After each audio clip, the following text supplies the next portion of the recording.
오늘 아주 어렵게 국회 본회의가 열려가지고 드루킹 특검 그리고 이제 추경안이 통과가 됐습니다. 잘 된 거죠? 진수 의원님. 네, 지난주에 저희들이 하면서 될 거라고. 예. 예측이 정확하게 들어가죠. 저희 경험칙. 경험칙으로.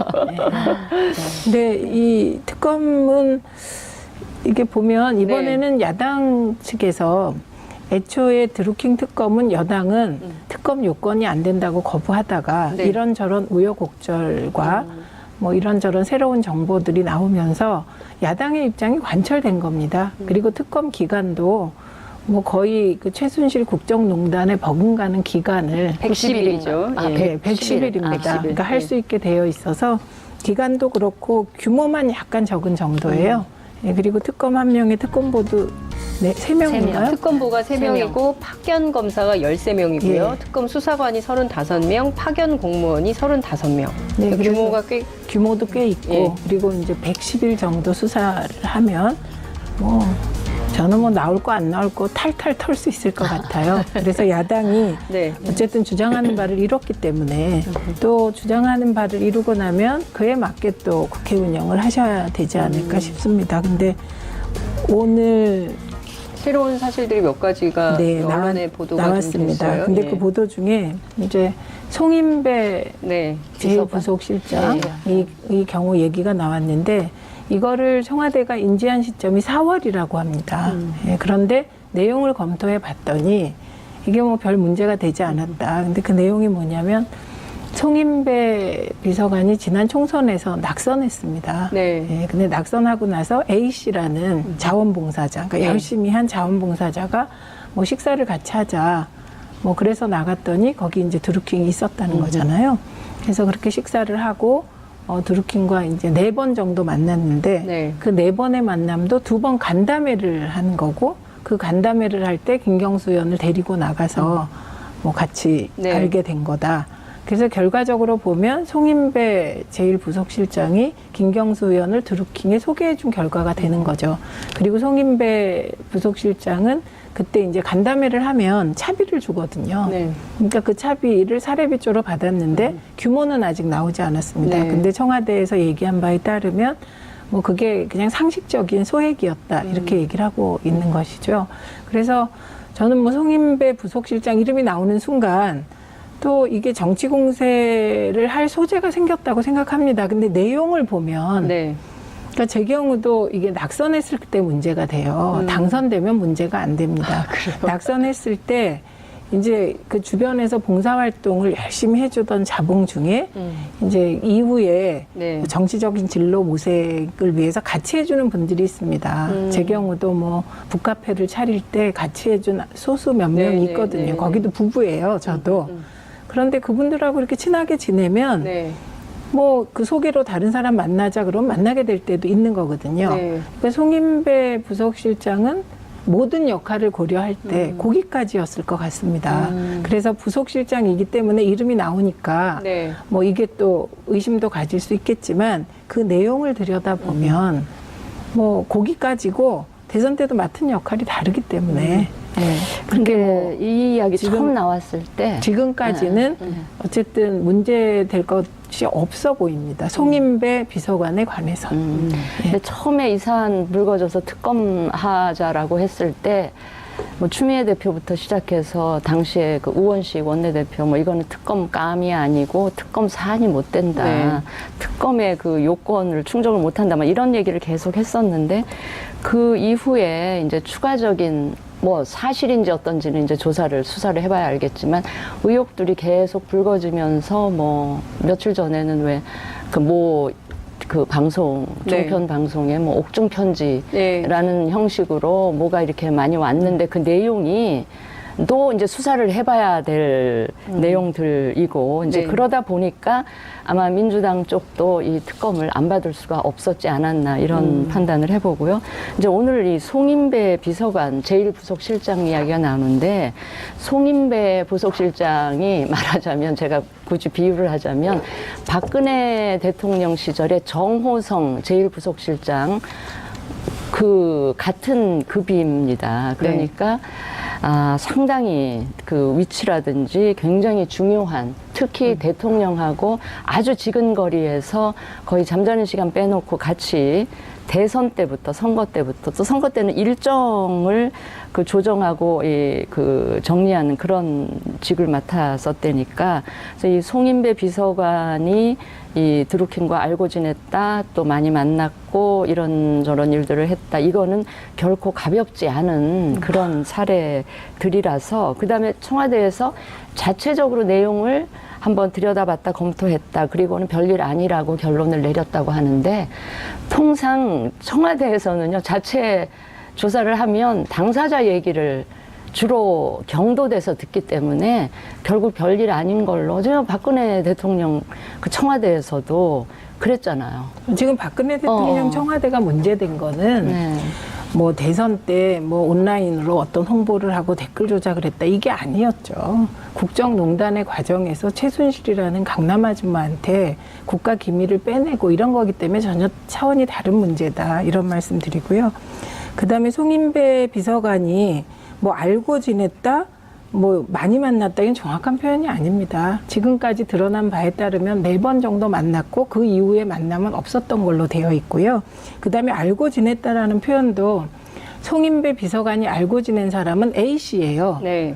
총선 때 송인배 캠프에서 도와줬던 자봉 A씨 부부를 알고 지낸 거고, 이 사람이 경공모 회원이었다는 거 아닙니까? 그렇죠. 지금 밝혀진 바에 근데 따르면. 결정적으로 드루킹을 김경수 의원한테 연결해준, 소개해준, 만나게 아니, 만나는 그러니까 자리 그 마련한 사람도 자리에 송인배. 있었다는. 네. 아니, 그때는 드루킹이 누군지를 몰랐으니까요. 근데 이제 이 송인배 비서관의 역할이 어느 정도였는지는 이제 특검 하게 되면, 지금 최 의원이 뭐 이렇다더라 저렇다더라 하는 얘기들이 이제 특검 수사를 통해서 하나하나 밝혀지지 않겠어요? 근데 이제 이 예. 과정에서 제가 네. 되게 문화가 다른 것 같아요. 지금의 야권과 민주당이. 네. 그것도 민주당의 노무현 대통령 때부터 시작된 온라인 정당을 꿈꿔왔던 네, 네. 시민 온오프라인 네, 통합정당. 예. 네. 그게 이제 저희가 꾸준히 주장한 게 온오프 정당이고, 네. 이 온오프 정당의 핵심인 시민 참여 정당을 그렇죠. 만들자는 거거든요. 그래서 제가 온 입당법을 발의할 때도 어떻게 하면 우리 시민들에게 정치에 대한 불신을 없애고 정치에 참여시킬까, 이런 생각을 해왔기 때문에 저도 백만송이 국민의 명령을 하면서부터 정말 많은 네티즌들과 만났습니다. 우리가 18만 정도의 회원들을 모집을 했었는데, 국민의 명령에서. 그래서 관계가 좀 다른 것 같아요. 그래서 저는 어쩌다가 이 드루킹이라는 사람만은 모르고 지냈는데, 지금 돌아보면 제가 만났던 사람들은 이렇게 이상한 정치적인 야망이나 자신을 중심에 두고 막 그 유력 정치인들을 엮으려는, 그래서 노회찬, 유시민, 심지어 박근혜 전 대통령 등등과 다 네. 이렇게 손이 닿는 이런 사람은 아니었던 것 같아요. 정말 네티즌들. 네. 순수하게 그런 사람들이었던 것 같은데, 그래서 관계 자체가 진짜 저희는 그 일반 온라인상에서도 소통을 활발히 하고 욕을 먹든 칭찬을 받든, 그리고 오프에서도 이제 저도 지역구를 운영한 경험이 있잖아요. 네. 그런데 그 지역구에 있는 온당원들하고도 어떻게든 소통도 하고 뭐 네. 이런 관계를 갖습니다. 그래서 이제 지금 문화가 좀 중요한- 달라요. 예. 근데 그게 지금 단순한 문화 차이였는지 실정법에 위반됐는지 등등은 이제 특검에서 밝혀지지 아니, 그리고 않을까. 이제 특검의 맹점이 예. 또 하나 있어요. 예. 뭐냐면 드루킹의 요 편지 앞에 보면 2007년에 네. 이름을 밝힐 수 없는 한나라당 측 선거 관계자로부터 네. 댓글 기계에 대해서 얘기를 들었다. 그래서 2007년, 2012년에 우리가 선거에서 진 것이 이런 댓글 기계 때문이라고 생각했다라는 부분이 나와요. 네. 그러니까 하다 보면 그 부분까지도 밝혀지겠네요. 그래서 제 말씀은 네.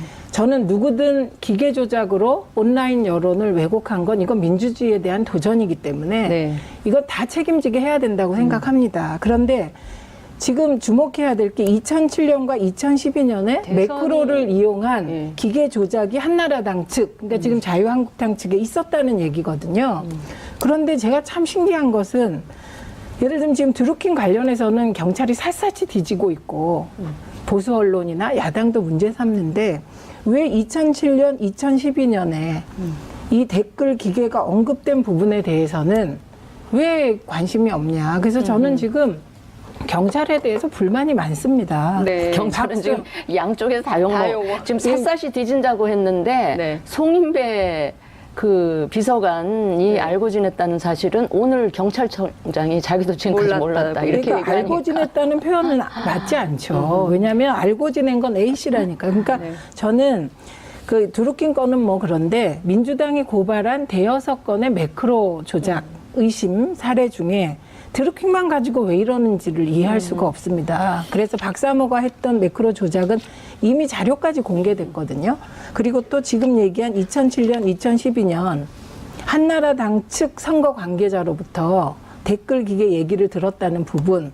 그러니까 이게 다 뭐 밝혀지고 책임지고 이래야 되고 수사 과정에서 인지된 사건 이거 들어간다고 저는 생각합니다. 네, 그러면. 자, 어쨌든 지금 특검법이 이제 통과가 됐기 때문에 특검이 시작이 되면 구체적인 사실관계들을 조사를 하게 될 텐데 어쨌든 내용을 보면 이 여론 조작 행위 그리고 이 모두 관련자들에 의한 불법 행위, 그 다음에 불법 자금 수수 내용이 있다면 그것에 대해서 그리고 수사 과정에서 인지된 관련 사건. 그러니까 이것은 범위가 비단 열어놨죠. 민주당뿐만 예. 아니라 이제 자유한국당 그밖에 다른 다 정당의 열려있는 내부에서도 매크로 혹은 또 킹크랩 뭐 이런 등등의 여론 조작 프로그램을 돌렸다고 한다면 그 내용이 어떤 건지 확인을 좀 해봐야 될 것 같다라는 생각이 좀 드는데요.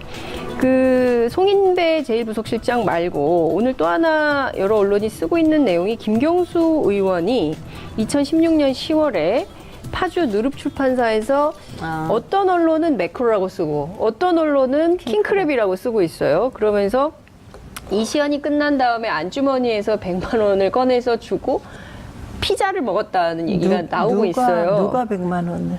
김경수 의원이 100만 원을 꺼내서 피자를 시켜 먹었다는 거예요. 근데 이 보도 그거는 자체를 진짜 소설 같습니다. 이거는 소설이다. 네, 이 부분은 왜냐하면 국회의원이 일단 100만 원이나 갖고 다니는 경우가 잘 없습니다. 왜냐하면 카드를 되게 쓰게 되고 네네. 그다음에 카드를 쓰는 이유는 이게 이제 가능하면 쓰는 돈을 다 투명화해야 되기 때문에 네. 그러니까 저는 그 대목은 진짜 재밌는 소설이라고 생각합니다. 근데 소설이라고 보기에는 너무 이렇게 구체적이고 적나라해서. 근데요, 2007년에 네. BBK 가짜 편지 네. 대선 6일 전에 폭로된 거 있잖아요. 그 가짜 편지도 되게 자세했어요. 이런 내용이었어요. 근데 신병화라는 사람이 네.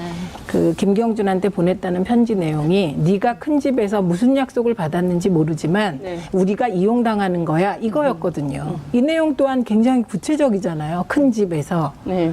네가 무슨 약속을 받았는지 모르지만 예, 따따따 이런 거거든요. 그래서 가짜 편지는 되게 구체적이고 네. 그 장자연 사건 때 또 가짜 편지 있었잖아요. 네. 왕진진 씨의 네. 그것도 내용이 너무나 구체적이었거든요. 그래서 저는 이 드루킹 편지의 실체도 실체적 진실도 특검을 통해서 밝혀져야 된다고 보는데 네. 저는 드루킹의 얘기가 자유한국당 쪽과 결정적으로 다른 게 하나 있다고 봅니다.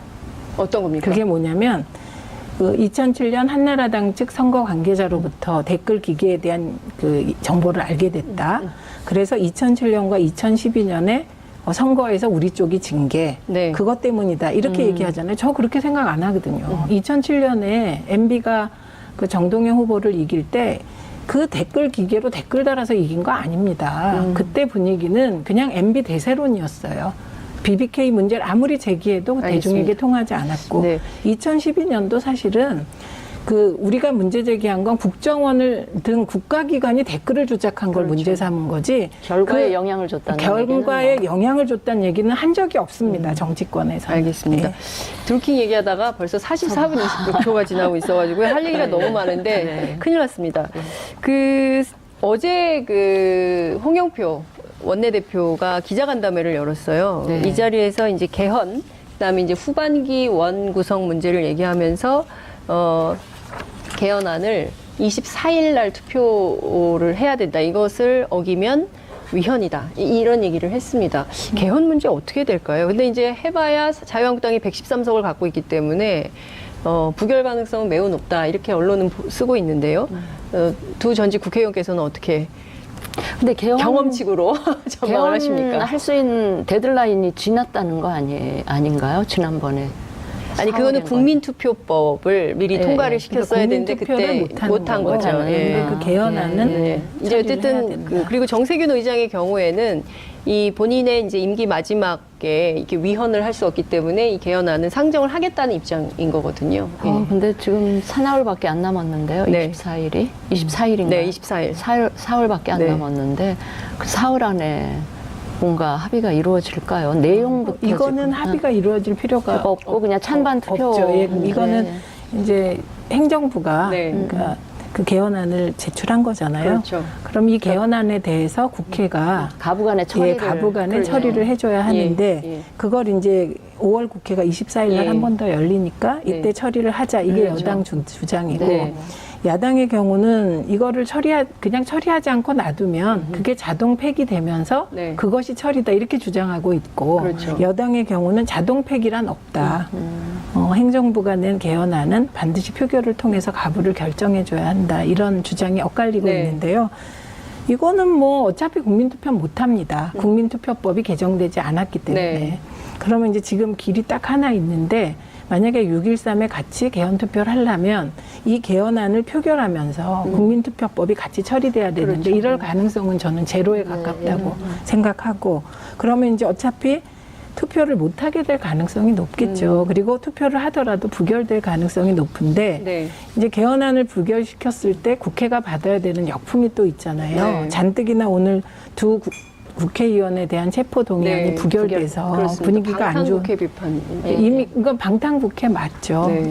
그런데 이게 다시 24일에 정부가 낸 그 개헌안을 국회안도 내지 않은 상태에서 부결시키면 또 후폭풍이 크지 않겠습니까? 그래서 여당은 뭐 원칙대로 가자고 여당 원칙을 주장하겠지만 야당에서 받을 리가 없어서 국민투표법의 표결은 좀 어려울 걸로 보입니다. 근데 사실 오늘 그 국회의원 2분 체포동의안 부결된 것을 보면 제가 그런 걸 다시 한번 확인했는데 이 국회의원들이 개별적으로 욕먹는 거는 굉장히 아파요.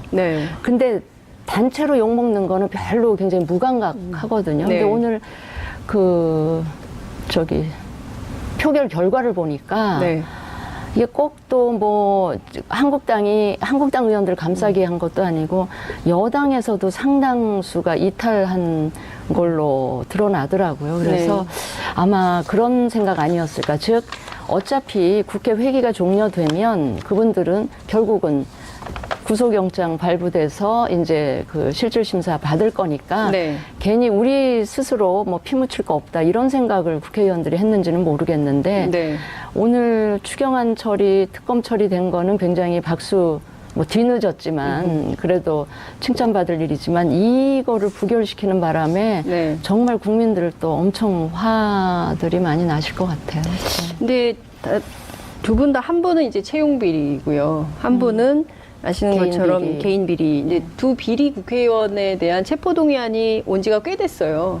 그런데 이것을 계속 국회를 열고 또 통과가 안 되게 만들고 이런 것에 대해서 국민들이 끊임없이 국회에 대해서 긍정적이기보다는 부정적인 인식을 갖도록 하는 문제점. 그러니까 제가 얘기했잖아요. 그게 국회의원 개개인이 욕먹으면 막 그거 굉장히 아파하고 되도록 안 하려고 노력도 하고 하는데 300명 국회가 통째로 욕먹는 일에 대해서는 그게 욕먹고 넘어가지 뭐 이런 식이라는 이런 300분의 1이니까.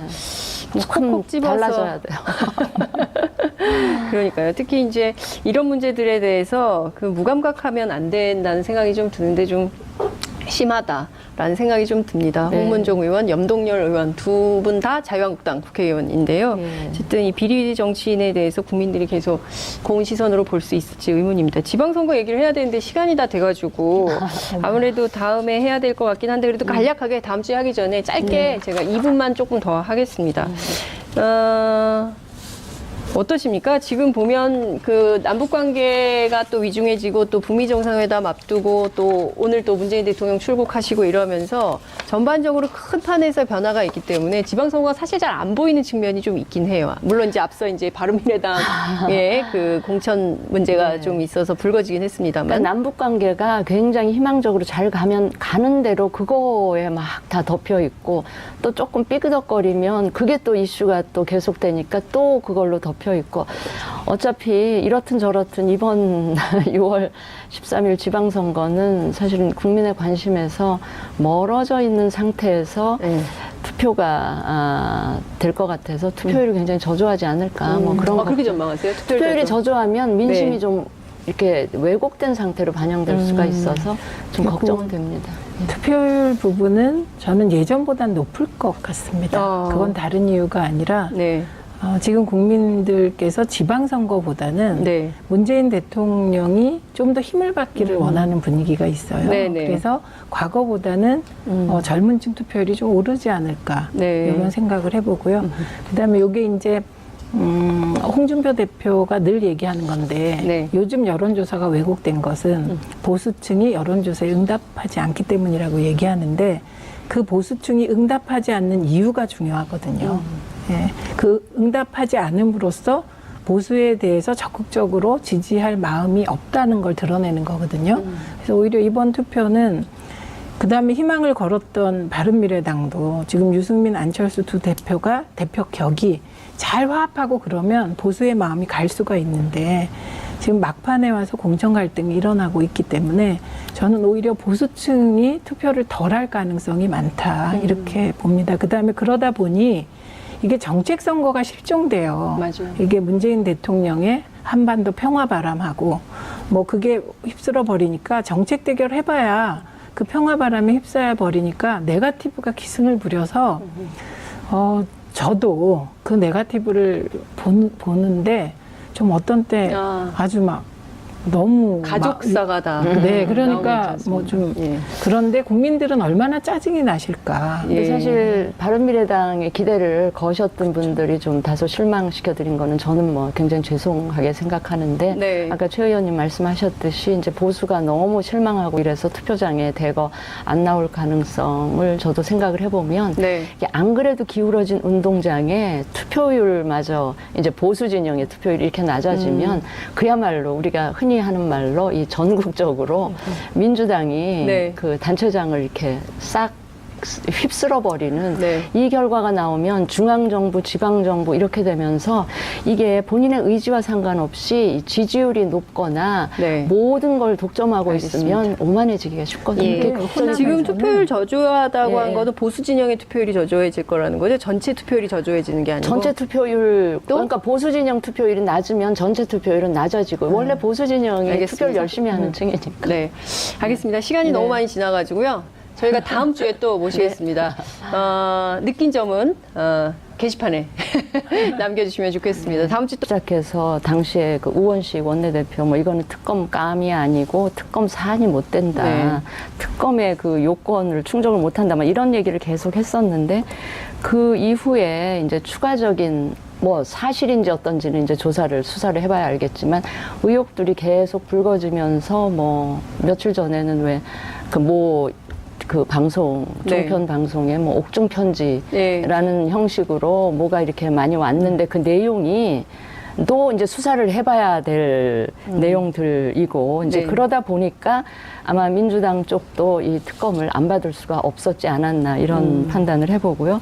이제 오늘 이 송인배 비서관 제1부속실장 이야기가 나오는데 송인배 부속실장이 말하자면 제가 굳이 비유를 하자면 박근혜 대통령 시절에 정호성 제1부속실장 그 같은 급입니다. 그러니까 상당히 그 위치라든지 굉장히 중요한 특히 대통령하고 아주 지근거리에서 거의 잠자는 시간 빼놓고 같이 대선 때부터 선거 때부터 또 선거 때는 일정을 그 조정하고 그 정리하는 그런 직을 맡았었다니까 그래서 이 송인배 비서관이 이 드루킹과 알고 지냈다 또 많이 만났고 이런저런 일들을 했다 이거는 결코 가볍지 않은 그런 사례들이라서 그다음에 청와대에서 자체적으로 내용을 한번 들여다봤다 검토했다 그리고는 별일 아니라고 결론을 내렸다고 하는데 통상 청와대에서는요 자체 조사를 하면 당사자 얘기를 주로 경도돼서 듣기 때문에 결국 별일 아닌 걸로 제가 박근혜 대통령 그 청와대에서도 그랬잖아요. 지금 박근혜 대통령 청와대가 문제된 거는 네. 뭐 대선 때 뭐 온라인 오늘 아주 어렵게 이렇게 본회의가 열려가지고 드루킹 특검 그리고 이제 추경안이 통과가 됐습니다. 잘 된 거죠, 진수 의원님? 네, 지난주에 저희들이 하면서 될 거라고 예. 예측이 정확하게 들어가죠. 저희 경험칙, 경험칙으로. 근데 이 특검은 이게 보면 이번에는 야당 측에서 애초에 드루킹 특검은 여당은 특검 요건이 안 된다고 거부하다가 네. 이런저런 우여곡절과 뭐 이런저런 새로운 정보들이 나오면서 야당의 입장이 관철된 겁니다. 그리고 특검 기간도 뭐 거의 그 최순실 국정농단에 버금가는 기간을 110일이죠. 네, 110일입니다. 그러니까 할 수 있게 되어 있어서 기간도 그렇고 규모만 약간 적은 정도예요. 예, 그리고 특검 한 명에 특검보도 네, 3명인가요? 특검보가 3명이고 파견 검사가 13명이고요. 예. 특검 수사관이 35명, 파견 공무원이 35명. 네, 그래서 규모가 꽤 규모도 꽤 있고 예. 그리고 이제 110일 정도 수사를 하면 뭐 저는 뭐 나올 거 안 나올 거 탈탈 털 수 있을 것 같아요. 그래서 야당이 네. 어쨌든 주장하는 바를 이뤘기 때문에 또 주장하는 바를 이루고 나면 그에 맞게 또 국회 운영을 하셔야 되지 않을까 싶습니다. 근데 오늘 새로운 사실들이 몇 가지가 네, 언론에 보도가 좀 나왔습니다. 됐어요. 근데 예. 그 보도 중에 이제 송인배 네. 제1부속실장 이 경우 얘기가 나왔는데 이거를 청와대가 인지한 시점이 4월이라고 합니다. 예, 그런데 내용을 검토해 봤더니 이게 뭐 별 문제가 되지 않았다. 근데 그 내용이 뭐냐면 송인배 비서관이 지난 총선에서 낙선했습니다. 네. 예, 근데 낙선하고 나서 A씨라는 자원봉사자, 그러니까 네. 열심히 한 자원봉사자가 뭐 식사를 같이 하자. 뭐 그래서 나는 이렇게 이상한 정치적인 야망이나 자신을 중심에 두고 막 그 유력 정치인들을 엮으려는 그래서 노회찬, 유시민, 심지어 박근혜 전 대통령 등등과 다 이렇게 네. 손이 닿는 이런 사람은 아니었던 것 같아요. 정말 네티즌들. 네. 순수하게 그런 사람들이었던 것 같은데 그래서 관계 자체가 진짜 저희는 그 일반 온라인상에서도 소통을 활발히 하고 욕을 먹든 칭찬을 받든 그리고 오프에서도 이제 저도 지역구를 운영한 경험이 있잖아요. 네. 그런데 그 지역구에 있는 온당원들하고도 어떻게든 소통도 하고 뭐 네. 이런 관계를 갖습니다. 근데 그래서 이제 지금 문화가 좀 중요한- 달라요. 예. 근데 그게 지금- 단순한 문화 차이였는지 실정법에 위반됐는지 등등은 이제 특검에서 밝혀지지 아니 그리고 않을까. 이제 특검의 맹점이 예. 또 하나 있어요. 예. 뭐냐면 드루킹의 요 편지 앞에 보면 2007년에 네. 이름을 밝힐 수 없는 한나라당 측 선거 관계자로부터 네. 댓글 기계에 대해서 얘기를 들었다. 그래서 2007년, 2012년에 우리가 선거에서 진 것이 이런 댓글 기계 때문이라고 생각했다라는 부분이 나와요. 네. 그러니까 하다 보면 그 부분까지도 밝혀지겠네요. 그래서 제 말씀은 네. 저는 누구든 기계 조작으로 온라인 여론을 왜곡한 건 이건 민주주의에 대한 도전이기 때문에 네. 이거 다 책임지게 해야 된다고 생각합니다. 그런데 지금 주목해야 될 게 2007년과 2012년에 대선이- 매크로를 이용한 예. 기계 조작이 한나라당 측, 그러니까 지금 자유한국당 측에 있었다는 얘기거든요. 그런데 제가 참 신기한 것은 예를 들면 지금 드루킹 관련해서는 경찰이 샅샅이 뒤지고 있고 보수 언론이나 야당도 문제 삼는데 왜 2007년, 2012년에 이 댓글 기계가 언급된 부분에 대해서는 인으로 어떤 홍보를 하고 댓글 조작을 했다. 이게 아니었죠. 국정농단의 과정에서 최순실이라는 강남 아줌마한테 국가 기밀을 빼내고 이런 거기 때문에 전혀 차원이 다른 문제다. 이런 말씀 드리고요. 그다음에 송인배 비서관이 뭐 알고 지냈다? 뭐 많이 만났다 이건 정확한 표현이 아닙니다. 지금까지 드러난 바에 따르면 4번 정도 만났고 그 이후에 만남은 없었던 걸로 되어 있고요. 그다음에 알고 지냈다라는 표현도 송인배 비서관이 알고 지낸 사람은 A씨예요. 네. 총선 때 송인배 캠프에서 도와줬던 자봉 A씨 부부를 알고 지낸 거고 이 사람이 경공모 회원이었다는 거 아닙니까? 그렇죠. 지금 밝혀진 바에 근데 따르면. 결정적으로 드루킹을 김경수 의원한테 연결해준, 소개해준, 만나는 그러니까 자리 그 마련한 사람도 자리에 송인배. 있었다는. 네. 아니 그때는 드루킹이 누군지를 몰랐으니까요. 근데 이제 이 송인배 비서관의 역할이 어느 정도였는지는 이제 특검 하게 되면 지금 최 의원이 뭐 이렇다더라 저렇다더라 하는 얘기들이 이제 특검 수사를 통해서 하나하나 밝혀지지 않겠어요? 근데 이제 이 예. 과정에서 제가 네. 되게 문화가 다른 것 같아요. 지금의 야권과 민주당이. 네. 그것도 민주당의 노무현 대통령 때부터 시작된 온라인 정당을 꿈꿔왔던 네, 네. 온오프라인 통합정당. 예. 예. 그게 이제 저희가 꾸준히 주장한 게 온오프 정당이고 네. 이 온오프 정당의 핵심이 시민 참여 정당을 그렇죠. 만들자는 거거든요. 그래서 제가 온 입당법을 발의할 때도 어떻게 하면 우리 시민들에게 정치에 대한 불신을 없애고 정치에 참여시킬까 이런 생각을 해왔기 때문에 저도 백만송이 국민의 명령을 하면서부터 정말 많은 네티즌들과 만났습니다. 우리가 18만 정도의 회원들을 모집을 했었는데 국민의 명령에서. 그래서 관계가 좀 다른 것 같아요. 그래서 저는 어쩌다가 이 드루킹이라는 사람만은 모르고 지냈는데 지금 돌아보면 제가 만났던 사람들 봤더니 거기 이제 드루킹이 있었다는 거잖아요. 그래서 그렇게 식사를 하고 드루킹과 이제 4번 정도 만났는데 네. 그 4번의 만남도 2번 간담회를 한 거고 그 간담회를 할 때 김경수 의원을 데리고 나가서 뭐 같이 네. 알게 된 거다.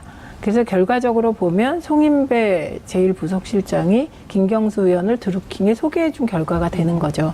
그리고 송인배 부속실장은 그때 이제 간담회를 하면 차비를 주거든요. 네. 그러니까 그 차비를 사례비 쪽으로 받았는데 규모는 아직 나오지 않았습니다. 네. 근데 청와대에서 얘기한 바에 따르면 뭐 그게 그냥 상식적인 소액이었다 이렇게 얘기를 하고 있는 것이죠. 그래서 저는 뭐 송인배 부속실장 이름이 나오는 순간 또 이게 정치 공세를 할 소재가 생겼다고 생각합니다. 근데 내용을 보면 네. 그러니까 제 경우도 이게 낙선했을 때 문제가 돼요. 당선되면 문제가 안 됩니다. 낙선했을 때 이제 그 주변에서 봉사활동을 열심히 해주던 자봉 중에 이제 이후에 네. 정치적인 진로 모색을 위해서 같이 해주는 분들이 있습니다. 제 경우도 뭐 북카페를 차릴 때 같이 해준 소수 몇 네, 명이 네, 있거든요. 네, 네. 거기도 부부예요, 저도. 그런데 그분들하고 이렇게 친하게 지내면 네. 뭐 그 소개로 다른 사람 만나자 그러면 만나게 될 때도 있는 거거든요. 네. 그러니까 송인배 부속실장은 모든 역할을 고려할 때 거기까지였을 것 같습니다. 그래서 부속실장이기 때문에 이름이 나오니까 네. 뭐 이게 또 의심도 가질 수 있겠지만 그 내용을 들여다보면 뭐 거기까지고 대선 때도 맡은 역할이 다르기 때문에 네. 근데 뭐 이 이야기 지금- 처음 나왔을 때 지금까지는 어쨌든 문제될 것이 없어 보입니다. 송인배 비서관에 관해서. 근데 처음에 이 사안 불거져서 특검하자라고 했을 때 뭐 추미애 대표부터